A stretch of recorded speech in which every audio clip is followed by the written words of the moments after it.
Tukaj bodo volitve 27. oktobra letos. To je verjetno ena izmed, če ne celo, najbolj ključnih trenutkov v zgodovini izraelske politike. Vsi smo preživeli 3 leta vojne z vsemi notranjimi krizami, nočno moro talcev in pričakovanji ali morda pomanjkanjem pričakovanj za spremembe. To je trenutno v mislih vseh in ob tej priložnosti se nam v studiu pridruži dopisnik iz Sadina. Mislim, da začnemo s stranko demokratov, z Jairjem Golanom tukaj, ki, glejte, predstavljajo levico, domnevno judovsko levico, kot kaže, vse bolj po njihovi retoriki nekako izjavljajo, da se o tem ne bodo opredeljevali. Ali pa da bodo usmerjali, kako bodo govorili o temah, ki so bile nekoč res ključne za levico. Kaj se trenutno dogaja s to stranko?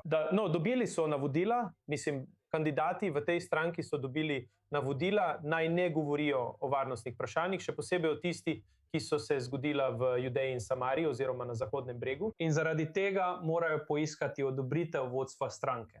Zaradi niza nedavnih sporov, veliko članov je povedalo stvari, ki so, odvrnile ljudi od te stranke. Veliko ljudi, ki so razočarani nad trenutno koalicijo, nad Netanjahujevo koalicijo, ampak niso pripravljeni dejansko podpreti stranke, ki razmišlja tako, kot razmišlja veliko kandidatov in članov te stranke. Poslušajmo, kako je Jair Golan prav nocoj poskušal zaobiti ta problem. Govoril je o, ekstremizmu in poskušal je govoriti o drugih stvareh, v katere stranka verjame in ki so v Izraelu splošno sprejete. Poslušaj. Pozdravljeni vsem skupaj, pozdravljeni vsem skupaj. V zadnjih tednih sem znova in znova slišal, da smo jaz in demokrati ekstremisti. Danes želim stvari postaviti na mizo in javnosti predstaviti načrt za Izrael, ki si ga zasluži. Opozarjam, slišali boste nekaj zelo radikalnih stvari tukaj. Najprej, kot nekdo, ki se je odločil večino svojega življenja preživeti kot poveljnik in vojak v IDF, radikalno podpiram ukinitev financiranja sheme izmikanja naboru in podpiram izenačitev naborniške obveznosti za vse. Mimogrede, to skrajno stališče podpira približno 85% izraelskih državljanov. To je 3-minutni video, govori o več vprašanjih, za katera mislim, da vanje verjame velika večina Izraelcev. Vprašanje enakosti in zakon o naboru. Druga vprašanja, ki bi jih lahko šteli za liberalna, morda ne v ameriškem smislu, ampak bolj v evropskem smislu. Torej, večina Izraelcev je dejansko liberalna. O tem govori. Iz njegovega govora izpostavlja polemike, kot je na primer Moše Redma, ki je izrekel sožalje tako Izraelcev, ki je bil ubit, kot tudi Palestincev, ki ga je ubil. In to samo po sebi je bilo takrat sporno vprašanje, kdo je koga ubil, kdo je tukaj kriv.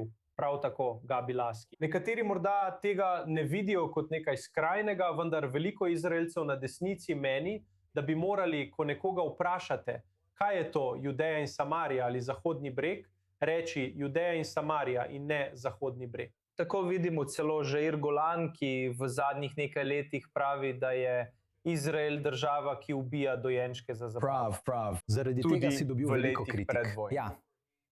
Pozval je k neposlušnosti, ko so bili protesti proti sodnim reformam. Torej, to so številne polemike, ki jih tukaj seveda ne omenja, ampak ve, kje je tukaj problem.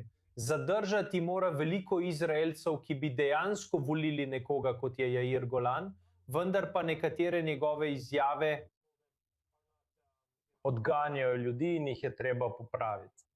Mislim, da je to fascinanten vpogled v trenutno stanje izraelske levice. Torej, super, da to podrobno predstavljamo. In Jair Golan je trenutno na čelu tega. Ampak obstaja še ena zelo zanimiva zgodba, o kateri bi rad slišal tvoje mnenje, za naše gledalce, ki morda tega sploh ne poznajo. In sicer Joav Sigalović, bil je pri Jesh Atid, poslanec pri Jesh Atid zadnja leta. Ravno je zapustil stranko in zdaj želi kandidirati na listi Mansurja Abbasa, islamske stranke, ki je bila pred nekaj leti v koaliciji, edina arabska stranka, ki je bila kdajkoli v izraelski vladni koaliciji. Govori o tem, da bi se pridružil tej stranki. Ima seznam zahtev. Med drugim želi, da stranka prizna Izrael kot judovsko-demokratično državo. Želi govoriti tudi o nacionalni službi za arabske državljane v državi. S tem ruši veliko nekih pregrad. To mi je pritegnilo pozornost. Kaj naj se mislimo? Kaj se je danes zgodilo na tem srečanju med njima? Najprej ni bilo 100% jasno, da se bo to res zgodilo, da se bo Sigalović pridružil Mansurju Abbasu. Ampak glede na današnjo izjavo kaže, da gre v to smer. In Mansur Abbas, kot ste pravkar omenili, je šel tako daleč, da poziva k temu, da bi Arabci služili morda ne vojaško, ampak v nacionalni službi. Ko je govoril o zadnji koaliciji, veste, je govoril pred izraelsko skupnostjo. To je opazila To še tudi nikoli ni izraelska bilo storjeno. skupnost. Torej je šel predaleč, bi rekel, z arabsko-izraelskega vidika in še vedno dobiva 5 do 6 sedežev. To je seveda z njegovega vidika zagotovo zelo, zelo impresivno, celo bolj kot arabske stranke, ki so, veste, njegovi tekmeci. Mislim, da je kar priljubljen. Govorimo o Hadašu Prav. tukaj. Dobro znana stranka, zelo stara, kljub temu se mu niti približno ne približajo. In zdaj želi svojo stranko narediti sprejemljivo za sionistično koalicijo in pripelje Juvraja Sagoloviča. Juvraj Sagolovič bil je namestnik ministra za notranjo varnost v prejšnji vladi, želi ga pripeljati, da bi se ukvarjal z prizorišči zločinov in stopnjo kriminala, ki jo imamo v arabski skupnosti, in s tem upa, ne vemo, ali mu bo to uspelo ali ne, upa, da bojo sionistične stranke Eisenkot, Bennett In drugi umilili svoje nasprotovanje. Da, ugotovili bomo, da to ni arabska to stranka, je fascinanten trenutek. stranka, v kateri so morda nekateri člani Arabci. To je super. Sigalovič, ja, ni mevža, ni nekdo, ki živi v fantaziji. Poskuša nekako spremeniti paradigmo o tem, kdo lahko sodeluje pri tem. To je zanimivo. Naši gledalci bi morali biti na to pozorni. Hvala, ker ste osvetlili vse to.